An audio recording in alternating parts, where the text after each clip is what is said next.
बस्तर एक ऐसा नाम जो दशकों तक खौफ और अनिश्चितता के साथ साथ नक्सलवाद के नाम के साथ जुड़ा रहा। आज वही बस्तर धीरे धीरे विकास की ओर बढ़ रहा है। यह एक ऐसी कहानी है जो रक्त रंजित इतिहास से निकली है, लेकिन अब विकास, सूचना और बस्तर वासियों की साहस से बदलने जा रही है। चलिए मैं आपको बस्तर की उस कहानी को बताने के लिए बस्तर लेकर चलता हूँ। ये कहानी किसी फिल्म की तरह है। घने जंगलों का सीन, छुपे हुए नक्सलियों के ठिकाने और एक विदेशी आयातित विचार जिसने बस्तर की कई पीढ़ियों को बंदी बना लिया। मगर हर कहानी में जिस तरह से एक ट्विस्ट आता है, वैसा ही ट्विस्ट बस्तर में भी आया।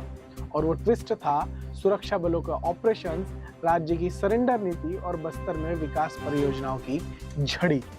ये बदलाव केवल हथियारों से नहीं बल्कि प्रॉपर स्ट्रेटेजी और पॉलिसी के समन्वय से आया है। दरअसल बस्तर में 2015 के बाद, जब 2014 में केंद्र में सरकार बदली, तो 2015 के बाद सुरक्षा कैंप्स यानी सिक्योरिटी कैंप्स की एक नई लहर आई।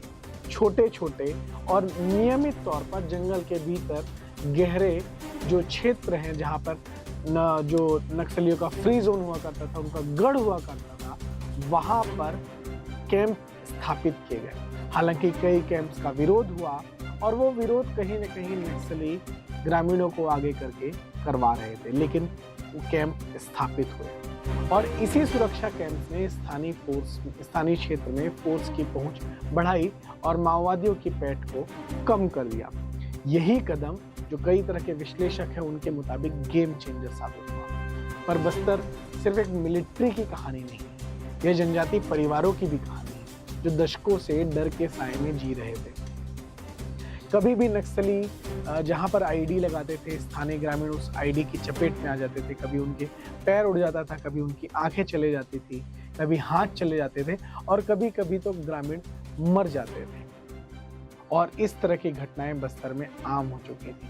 लेकिन जब फोर्स के कैंप खुले तो उसके कारण इस तरह के गांव में, जहां पे नक्सलियों की पैठ थी, वहां स्कूल, स्वास्थ्य केंद्र और पंचायत की बैठकें शुरू हुई और वो पहुंचने लगी।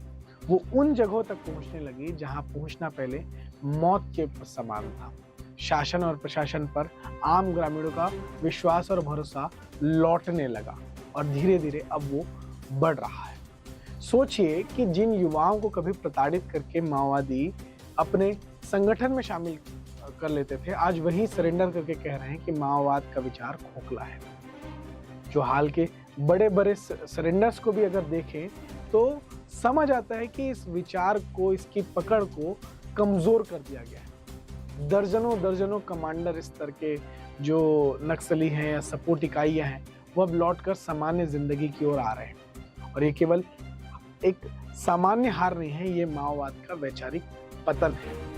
बस्तर ने यह भी साबित किया कि जिस तरह से विकास की परियोजनाएं हैं, वहाँ पे सड़क जो निर्माण हो रहा है, वहाँ पे मोबाइल टावर लग रहे हैं और जो इन्वेस्टमेंट आ रहा है, जो स्थानीय लोगों का उसमें समावेश है, वो भी कहीं ना कहीं युद्ध को जिताता है।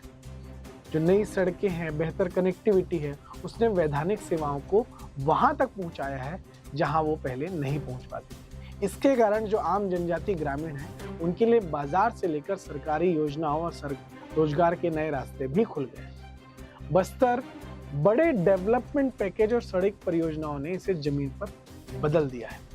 मैं बार बार सड़क की बात इसलिए कर रहा हूँ क्योंकि ये नक्सली ही थे जो कभी यहाँ पर सड़क नहीं बनने देते थे। वो सड़कों को काट देते थे और सड़कें कटने के कारण कभी वहाँ पर एम्बुलेंस नहीं पहुँच पाती थी, कभी स्वास्थ्य कर्मी नहीं पहुँच पाते थे, कभी बिजली नहीं पहुँच पाती थी। और आज वही सड़क ना सिर्फ गाँव तक जा रही है, बल्कि उसी गाँव तक चिकित्सा, शिक्षा और स्वास्थ्य सेवाओं के साथ साथ सभी योजनाओं को भी लेकर जा रही है। वहीं दूसरी ओर देखें तो सरकार की जो सरेंडर पॉलिसी है और सरकार ने जिस दृढ़ता से उसे लागू किया, उसका असर भी जमीन पर दिखता है। लेकिन यह याद रखना आवश्यक है कि यह बदलाव जो है वो बेरोक टोक नहीं आया है। इसके लिए कड़ा संघर्ष करना पड़ा है, बस्तर वासियों को भी और बस्तर में जो फोर्स मौजूद है उनको भी।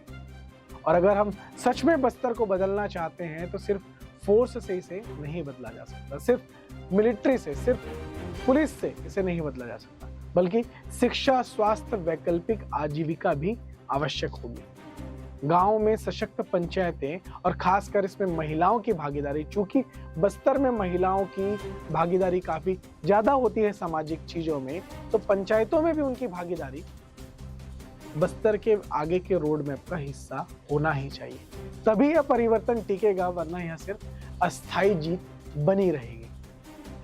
लेकिन बस्तर का इतिहास यह भी सिखाता है कि जब जंगलों में सन्नाटा बढ़ जाता है तो डर तो बढ़ता है, वहीं दूसरी ओर लेकिन जब स्कूल की घंटी बजती है, सड़कें बनती है और गांव में पंचायत लगती है, तो वही सन्नाटा उम्मीद में बदल जाती है। और वही उम्मीद चुपके से, मजबूती से नक्सलवाद को आज बस्तर में खत्म कर रही है। बस्तर अब सिर्फ एक जोन नहीं है या कोई रेड जोन नहीं है, यह एक टेस्ट केस है। यह एक स्टडी करने वाला एक ऐसा केस है, एक केस स्टडी है कि जब राज्य और जो वहाँ का समाज है वह साथ साथ मिल जाता है तो हिंसा धीरे धीरे पीछे छूट जाती है। इस पूरे मसले पर, बस्तर के विषय पर आप क्या सोचते हैं और बस्तर के भविष्य क्या होना चाहिए? नक्सलवाद के बाद वहाँ पे समाधान के क्या मॉडल होना चाहिए? आप क्या सोचते हो वो कमेंट करके अपनी राय बताएं। अगर आपको यह वीडियो अच्छा लगा हो तो इसे शेयर करें, लाइक करें और द नैरेटिव को सब्सक्राइब करें।